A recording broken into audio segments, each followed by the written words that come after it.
যারা নিত্য গীতা পাঠ করেন বা গীতার বিষয়ে চিন্তন করেন বা গীতার চর্চা করেন বা জানার আগ্রহ রাখেন, তারা সকলেই জানে যে শ্রীমদ্ ভগবদ গীতার এই দ্বিতীয় অধ্যায় তথা সাংখ্যযোগ সমগ্র গীতার সারাংশ, সূত্রস্বরূপ, বীজস্বরূপ। সমগ্র গীতাতে যা ভগবান বর্ণনা করেছেন, এই শ্রীমদ্ ভগবদ গীতার দ্বিতীয় অধ্যায়ের প্রতিটি শ্লোককে ধরে ধরে ব্যাখ্যা করেছেন। এই অধ্যায়টি এই জন্যই শ্রেষ্ঠ, মানব জীবনের উপাস্য কে অনেকেই জানে না বা বিব্রত, বুঝতে পারে না প্রকৃত উপাস্য কে। সেই সংশয়টি পরিষ্কার করেছেন ভগবান এই অধ্যায়ের মধ্যে। আমরা সমাজে দেখা যায় বিভিন্ন সম্প্রদায়, যারা শাক্ত তারা মা কালীর উপাসনা করে, যারা শৈব তারা শিব ভগবানের আরাধনা করে, যারা বৈষ্ণব তারা কৃষ্ণ কিংবা বিষ্ণুর আরাধনা করেন, যারা গণপত্য তারা গণপতি ভগবানের উপাসনা করেন। অনন্ত মত অনন্ত পথ। তা আমরা কি ভুল করছি? মনের মধ্যে প্রশ্ন আসতে পারে, আর এরা তো কৃষ্ণ কৃষ্ণ করে লাগাচ্ছে, এরা তো কালী কালী করে মদ মাংস খাচ্ছে, এরা তো শিব শিব করে একবারে গাঁদে কয়দিন পর দেখা যাবে বাঘ নিয়ে ছুটছে, তো আমরাও ভগবান ডাকছি। সব কি ভুল? আমাদের সনাতন ধর্মের মহত্ব এখানেই। সনাতন ধর্মকে যদি একটা বট বৃক্ষ ধরেন আর তার যদি অসংখ্য ঝুড়ি নিচের দিকে যে নামে, ডালপালা থেকে অনেকগুলো ঝুড়ি নামে শাখা প্রশাখার মতো, ওই শাখা প্রশাখা ডালপালা কাণ্ড সবগুলো ওই বট বৃক্ষেরই অংশ। মূল বট বৃক্ষটা হলো আত্মা বা পরমাত্মা, আরেক শাখাগুলো হলো শিব বলেন, ব্রহ্মা বলেন, বিষ্ণু বলেন, কৃষ্ণ বলেন, গণপত্য, সৌর, গুরু যা বলেন। এই ধরে আমরা কোথায় যাচ্ছি? আত্মার নিকট। এই জন্য এই অধ্যায়টি এই কথাটাই জানাতে দিয়েছেন। এই কথা যারা জানে তারা পরস্পরের মধ্যে কোনোদিন বিভেদ করে না, বিভাজন করে না, ভাগাভাগি করে না, তোমার শ্রেষ্ঠ আমার নিকৃষ্ট এই কথা বলে না। এই আমার পথ শ্রেষ্ঠ তোমার নিকৃষ্ট এই কথাগুলো যারা উচ্চ মার্গের সন্ত কিংবা অবতার পুরুষ তারা অত্যন্ত হেয় চোখে দেখেছেন। ঠাকুর রামকৃষ্ণ তো বলেই দিয়েছে, এটা মতুয়ার বুদ্ধি কেন করো তোমরা। কিন্তু মনে রাখতে হবে, আমি যাকে ধরেই ভগবানের কাছে যাচ্ছি তিনি পরমাত্মা। তুমি যে নামেই ভগবানকে ডাকো না কেন, মনে রাখিও এক পরমাত্মার উপাসনায় তুমি করিতেছ। এটা হলো মূল কথা। মূল দেখিলে ভুল হয় না। এই জন্য এখানে বলেছেন অবিনাশী তুতদি বৃদ্ধি। এই আত্মা হচ্ছে মানব জীবনের উপাস্য। উপাস্যং পরমং ব্রহ্ম আত্মা যত্র প্রতিষ্ঠিত। জ্ঞেয়ং যত্ত প্রবিষ্টমে যজ্ঞত অমৃত স্নুতে ন তৎ ন অসৎ। এই পরব্রহ্ম জ্ঞেয়ং যত্ত প্রবিষ্টমে, যে জ্ঞেয় তত্ত্ব, জ্ঞেয় তত্ত্ব, বেদ বেদান্ত উপনিষদের সার তথ্য, তিনি এক পরমাত্মা পরব্রহ্ম। এই মূল কথাটা জেনেই আমাদের যার যার উপাস্য, সেটা শিব হোক, বিষ্ণু হোক, কৃষ্ণ হোক, কালী হোক, গুরু হোক, তাকে ধরে আমরা পরমাত্মার কাছে পৌঁছাচ্ছি। এই জন্য বিভিন্ন শাস্ত্রে লেখা আছে, যারা পরস্পর মতবিরোধ করে তারা কোনোদিন ঈশ্বর দর্শন করতে পারে না। এক ব্রহ্ম ত্রয় দেবা ব্রহ্মা বিষ্ণু মহেশ্বরা নানা ভাব মনোদেশ তস্য মুক্তি ন জায়তে। যারা এই ব্রহ্মা বিষ্ণু মহেশ্বর বা বিভিন্ন মতের মধ্যে ভাগাভাগি করে, আলাপ আলেপ করে, পৃথক পৃথক মনে করে, তাদের কোনোদিন মুক্ত হয় না। মুক্ত হয় না তো তাদের কোনো জ্ঞান হয় না, আর জ্ঞান না হলে তো মুক্তি হবে না।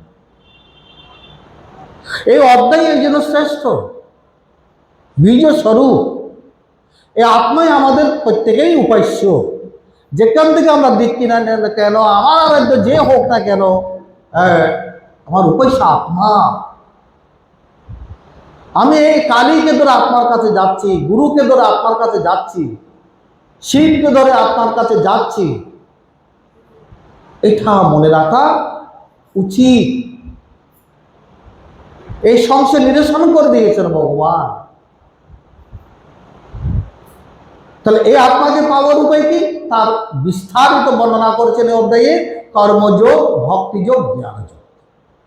আর এই তিনটি সূত্রকে আমাদের সমগ্র অষ্টাদশ অধ্যায় ব্যাপী ভগবান বলে গেছেন, আর ব্যাসদেব সেটা আমাদেরকে পৃথক পৃথক অধ্যায় রূপে আমাদের কাছে লিপিবদ্ধ করেছেন। এ হলো মূল কথা দ্বিতীয় অধ্যায়ের। এই মূল কথা মধ্যে প্রবেশ করার পূর্বে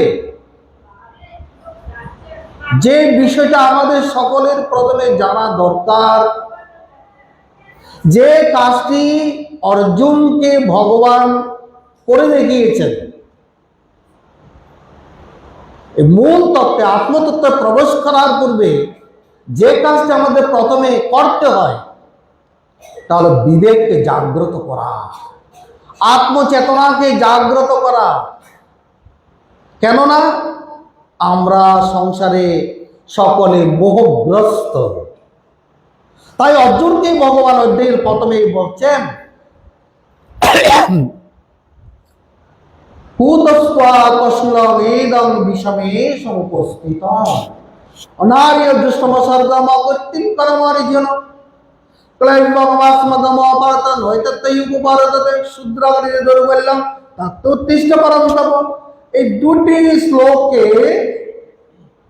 ভগবান শুধু অর্জুনকে নয়,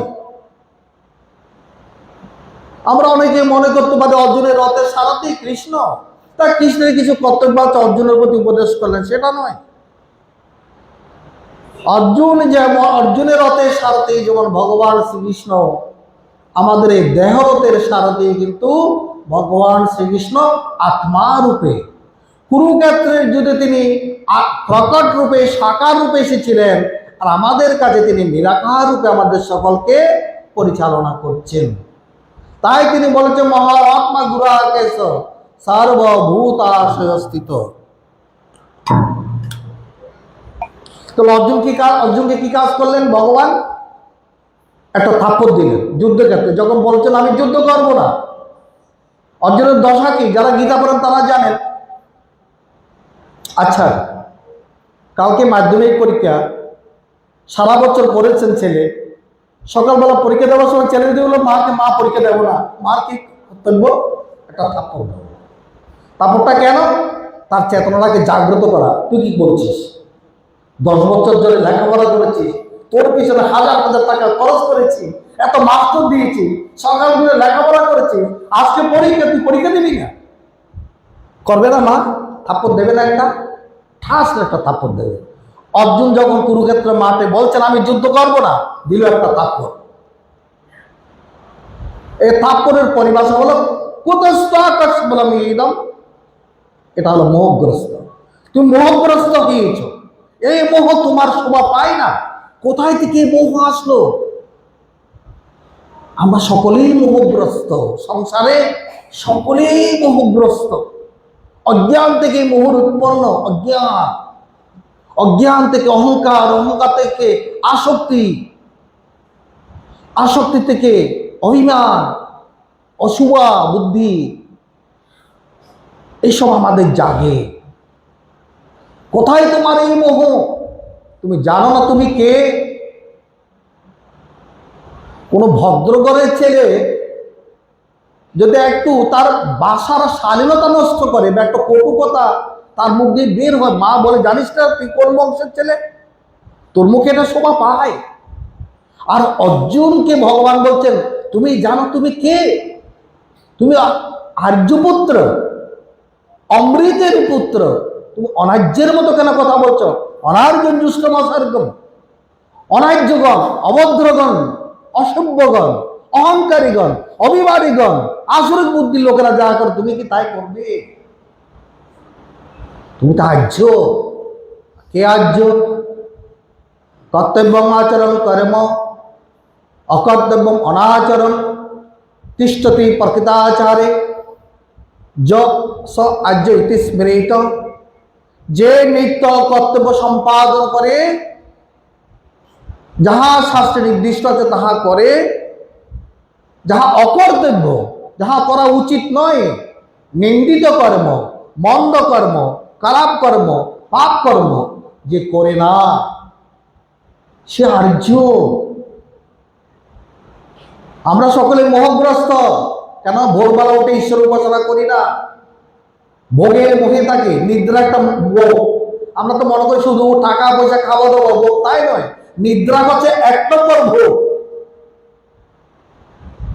যে ভোগের মোহে আসক্ত হয়ে সকালবেলা সূর্য নারায়ণকে প্রণাম করে না, উঠে তার কাছে শক্তি প্রার্থনা করে না, ভূমি মাতাকে প্রণাম করে না, কারণ দর্শন করে না, নিজ গুরুদেবের বিগ্রহ দর্শন করে না, জপ বসে জপ সন্ধ্যা করে না, সে ভোগ প্রিয় মানব, সে মোহগ্রস্ত। আমরা তো মনে করি শুধু মাছ মাংস হলে ভোগ, তা নয়, অতিনিদ্রা ভোগের কারণ। আমরা মোহগ্রস্ত। আমরা যথাযথ সৎসঙ্গে যাই না, পুণ্যকর্ম করতে আমরা কৃপণ হয়। আমরা সাধু মহাত্মা দর্শন তীর্থে পরিভ্রমণ করি না। আমরা লাখ লাখ টাকা বিয়ে শাদী অনুষ্ঠানে খরচ করি, কিন্তু ঈশ্বরের জন্য ধর্মের জন্য অত অনুরাগ আমাদের মন হয় না। কারণ কৃপণতা দোষে অভিভূত আমাদের মন, মোহগ্রস্ত হয়ে গেছে আমাদের মন। আমরা সকলেই মোহগ্রস্ত। আমরা কোথাকার পুত্র? বেদ আমাদের বলছে অমৃতস্য পুত্রা আয়ে ধামানি দিব্যানি তস্তু। আরে তুমি কে? তুমি জানো না? ওই যে ভদ্রঘরের ছেলে কত কথা বলে, তার মা বাপ তাকে জানে, তুই কোন বংশের ছেলে জানিস না? তোর মুখে শোভা পায় গালি, নিন্দা, ঘৃণা। আজ ভগবান আমাদেরকে গালি দিচ্ছেন, তুমি অনার্য, সর্বরোধকর কর্ম, যে কর্ম করলে স্বর্গে যাওয়া যায় না, নরকে যেতে হয়, আজ তুমি সেই কর্মই করতে বসেছ।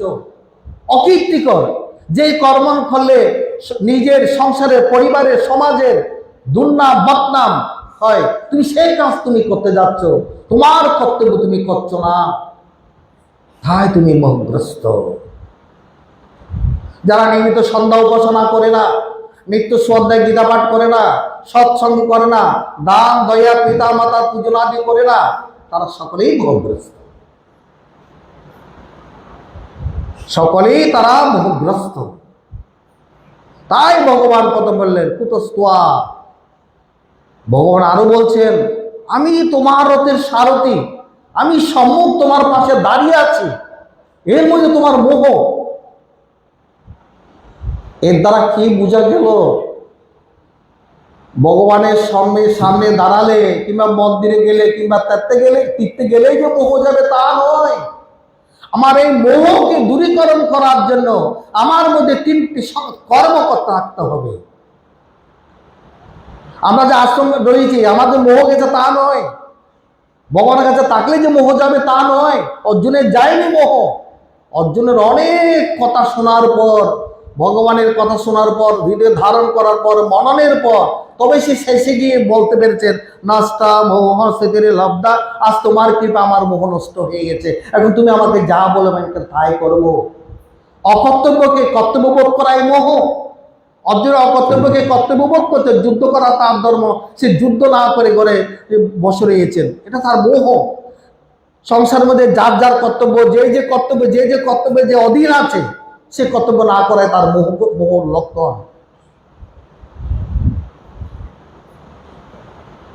সেই জন্য আমাদের আত্মতত্ত্বে প্রবেশের পূর্বে আগে আমাদের মোহগ্রস্ত মনটাকে শুদ্ধ করতে হবে। ওই শুদ্ধ করার জন্য মহাত্মারা বলে গেছেন, প্রথম হচ্ছে দৃঢ় সংকল্প। আমি এইভাবেই চলব, আমার যা কর্তব্য নির্দিষ্ট আমি প্রতিদিন তা করব, কোনোদিন কর্তব্যের অবহেলা করিব না। আমাদের সনাতন ধর্মে আপনারাও দেখবেন প্রতিটি পূজাতে প্রথমে সংকল্প, বিনা সংকল্পে কিন্তু পূজা সিদ্ধ হয় না। প্রথমেই বসে সংকল্প বাক্য পাঠ, ব্রাহ্মণ পুরোহিত পাঠক তারা সংকল্প করে অদ্য থেকে নবমী তিথি পর্যন্ত আমি আমার জ্ঞানবশত যথাবিধি বশত আমার জানা মতো আমি মায়ের আরাধনায় ব্রত থাকবো নিষ্ঠা সহকারে। অর্থাৎ আমার দ্বারা এই যে আমি পূজাটা করতে যাচ্ছি, আমার যেন এই পূজার কোনো অঙ্গহানি না হয়, আমি টাইম টু টাইম ব্রাহ্ম মুহূর্ত আরতি, সকালে সূর্য পূর্বাহ্নের মধ্যে পূজাতে বসা, যথাসময়ে ভোগ নিবেদন করা, যথাকালে মাকে আরতি করা আমি করব। আমি ব্রাহ্ম মুহূর্তে ঠাকুরের পূজা না দিয়ে যদি সে গভীর নিদ্রা আচ্ছন্ন হয়ে 9টা বাজে ঢুলতে ঢুলতে পূজায় বসি, সংকল্প সেখানে অটুট থাকলো না। প্রতিটি কর্মে আমাদের পূজার মধ্যে আছে সংকল্প। সংকল্প মানে কি? আমি এই নিয়মের বাইরে যাব না। আমাদের প্রত্যেকে এই সংকল্প থাকতে হবে, আমার উপর যে কর্তব্য ন্যস্ত হয়েছে আমি কর্তব্যটা যথাসময়ে নিষ্ঠা সহকারে পালন করব। আমার ইচ্ছা হলো করলাম, ইচ্ছা হলো করলাম না, তার দ্বারা জীবনে কোনো কার্য সিদ্ধি হয় না। স্বামী প্রণবানন্দ বলেছেন, সংকল্পে যে অটুট, সংযমে যে সিদ্ধ, সংযমে যে নিষ্ঠাবান, সাধনায় যে স্থির সিদ্ধি তার কর্মরত। সংকল্প নিতে হবে, আমি ব্রাহ্ম মুহূর্তে ঈশ্বর উপাসনা করব। সূর্যোদয়ের আগেই সূর্যকে দর্শন করে তার কাছে শক্তি প্রার্থনা, তার প্রণাম করব। ভূমি মাতাকে প্রণাম করব, নিত্য ত্রিসন্ধ্যা করব, সৎসঙ্গ করব। পাত্রে ধানমতি ব্রহ্ম, মাতা পিতৃস্ব পূজার পিতামাতার পূজা করব, বিষ্ণুতেই মতি রাখবো, যথা উপযুক্ত পাত্রে দান করব। শ্রদ্ধা বলি গবান গ্রাস, আমি সকলের প্রতি শ্রদ্ধাবান হব। আমি আত্মনিবেদন বা শরণে যাব, ঈশ্বরের শরণে যাব। আমি গো পালন করব। এ হলো ধর্মের লক্ষণ। এগুলো যে নিষ্ঠা সহকারে পালন করে তার মধ্যে মোহ আস্তে আস্তে কাটতে থাকে। মোহ চলে যাওয়ার পরে আত্মতত্ত্ব প্রবেশ। আমি মোহ রেখে যদি আত্মতত্ত্ব করতে যাই, মাথায় কিছু ঢুকবে না, কিছু বুঝবে না। কি কথা বলে এগুলো, কি বলে আত্মা, কোথায় তার দেখা পাবো? তার আকার নাই, প্রকার নেই, সাকার নেই, তাকে কিভাবে দেখবো? আরে আমার মতো মহগ্রস্ত, আমি কি করে এগুলো বুঝবো? তাই অর্জুনকে প্রথমে তার মোহ মুক্ত করেছেন। মোহগ্রস্ত হয়ে তুমি যদি আত্মতত্ত্বে প্রবেশ করতে চাও, জীবনে কিচ্ছুই হবে না। এই মোহ থেকে আছে কাপুরুষতা, বীরতা, দুর্বলতা, তোমার এই ক্লিবতা, যে এদিকেও যায় না এদিকেও যায় না, তাকে বলা হয় ক্লিব। তোমার মধ্যে দুর্বলতা, ক্লিবতা, বীরতা আসলো কি করে অর্জুন? আমাদের এই জন্য যারা ভক্তি বিমুখ, কর্ম বিমুখ, জ্ঞান বিমুখ, ধর্ম বিমুখ, শাস্ত্র বিমুখ, পুণ্য বিমুখ, তাদের মনকে জাগ্রত করার জন্য আগে আমাদের এই সৎকর্মগুলো করতে হবে, সংকল্প নিতে হবে। তারপর হচ্ছে সংযম। সংকল্প নিলাম, এবার আমাকে সংযমের অটুট থাকতে হবে। আমার এই কাজটা করার জন্য, সাধনা করার জন্য, এগুলো শুধু সাধন জীবনে নয়, সংসার জীবনেও প্রয়োজন। প্রত্যেকের জন্য এগুলো। যারা রাস্তায় গাড়ি চালায়, যারা ওই বাইকটা চালানোর লোক এখানে অনেক, তারা যদি ব্রেক ছাড়া গাড়ি চালাতে যায় কি দুর্দশা হবে তারা নিজেরাই জানে। এখান থেকে সাবাডালে যেতে হবে না, 2-4 টুকরা হয়ে যাবে। সংসারও ভোগের ব্রেক ধরতে হয়, সংযমের ব্রেক ধরতে হয়। ঋষিরা এই জন্য আমাদের সংযম নামক শব্দটা শিখিয়েছেন। তোমার প্রত্যেকটি কর্মে, আচরণে, ব্যবহারে, আহারে বিহারে, চলাফেরায়, বাক্যে ব্যবহারে তোমার যেন সংযম থাকে।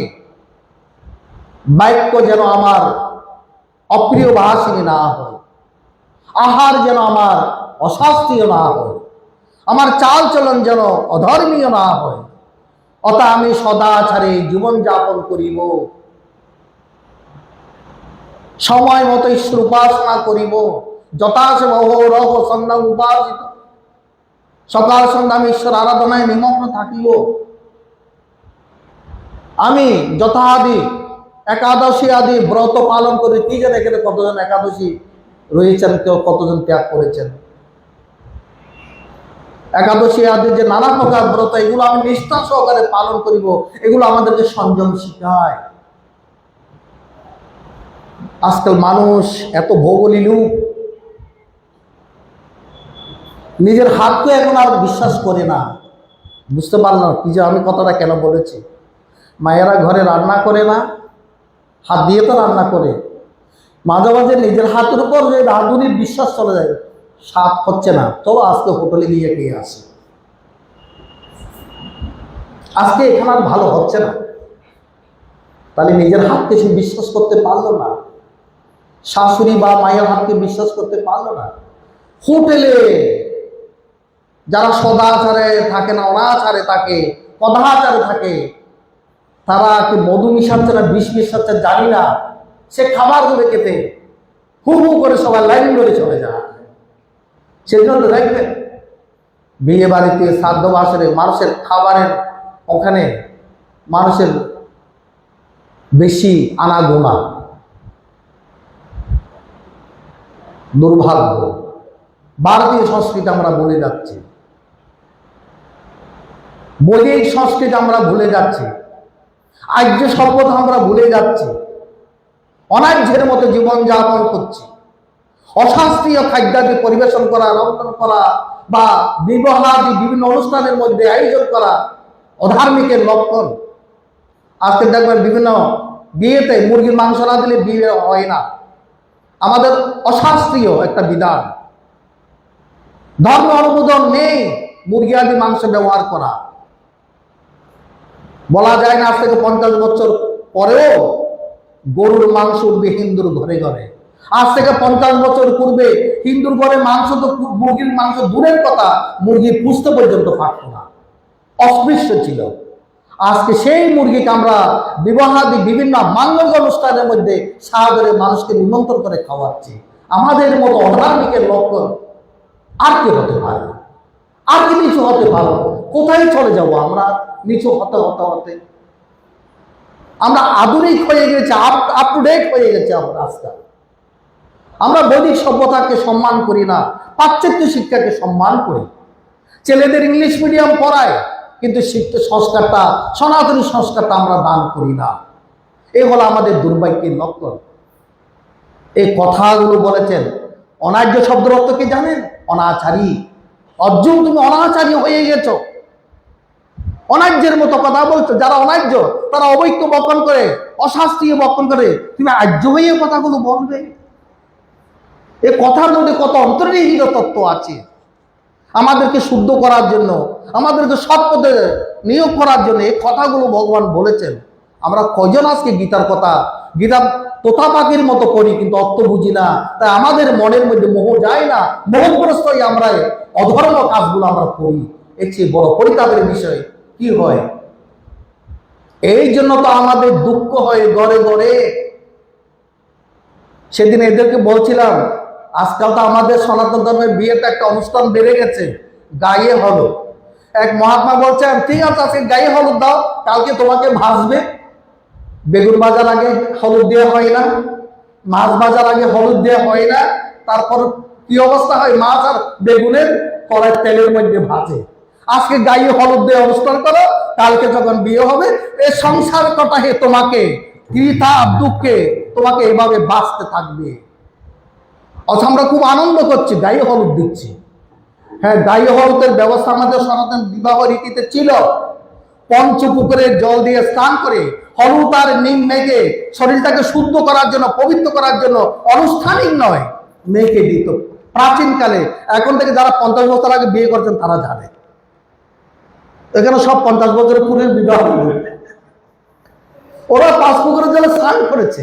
এইটার অর্থ হলো নিজের শরীরটাকে শুদ্ধ রাখা, আমি একটা পবিত্র কাজে অংশগ্রহণ করতে যাচ্ছি।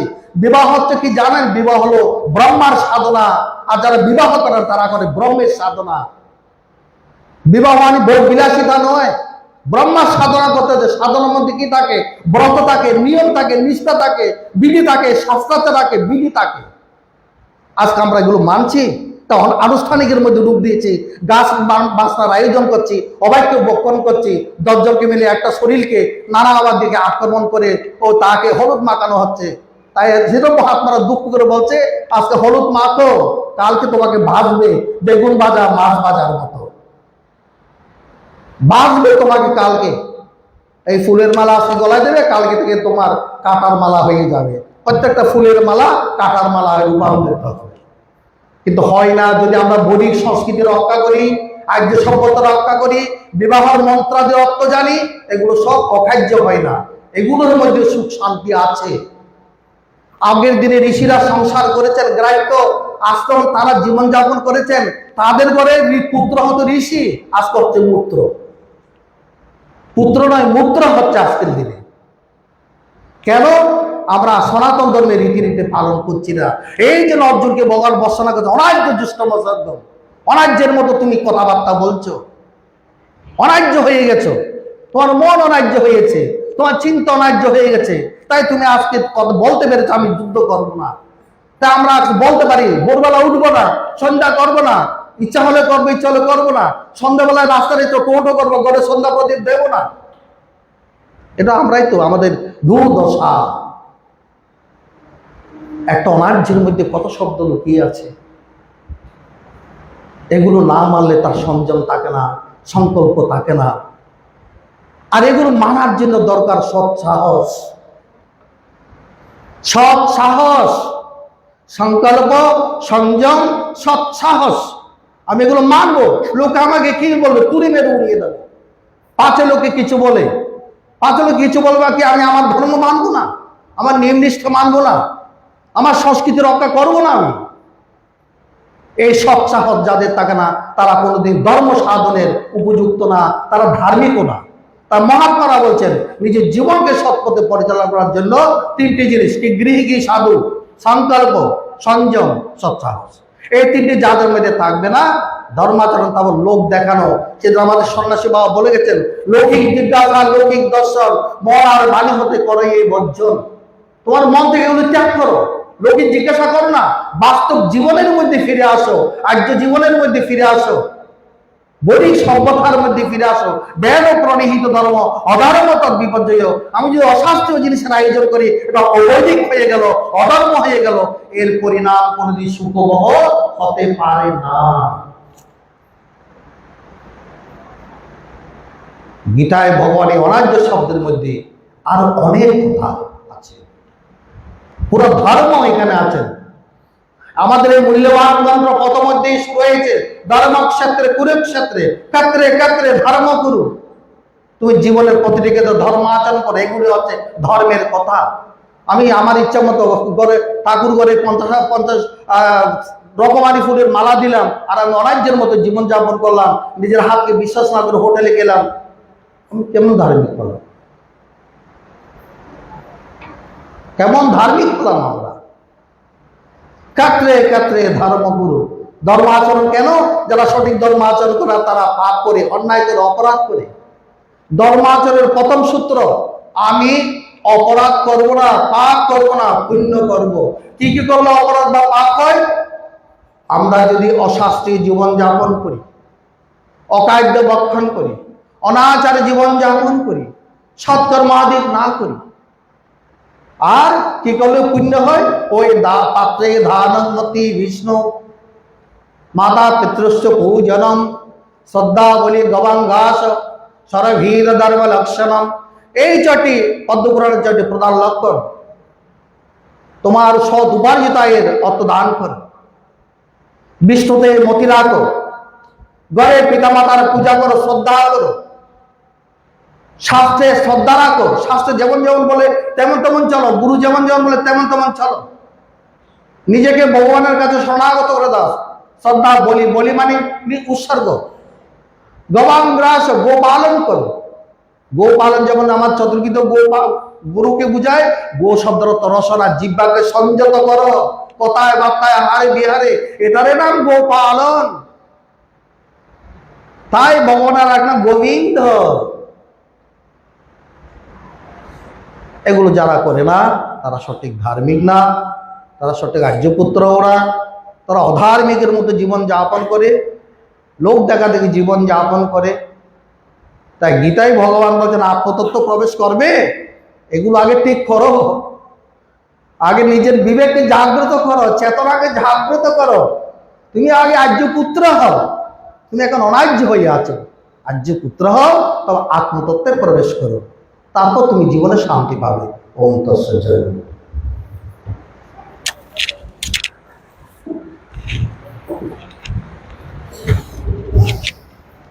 এটা নাকি ও একটা কোশ্চেন আছে। জয় গুরু, আশীর্বাদ দা। ঠিক আছে, একটা বিশেষ সূচনা, অনেক বলাবলি করলাম কিছু মনে করবেন। আগামীকাল পুজো করে দেয় মন্দির অধিষ্ঠিত দেবতা, অত্র আশ্রমের প্রতিষ্ঠাতা, আমাদের সকল শিষ্যবৃন্দের পরম জ্ঞেয় প্রিয় তথ্য আশ্রয় স্বরূপ আগামীকাল প্রকট থেকে আবির্ভাব থেকে সেই উপলক্ষে সকাল থেকে এখানে গুরুদেবের পূজা প্রার্থনা করতে বাড়িতে রাজি হবে। আপনাদের সকলকে সাদর আমন্ত্রণ।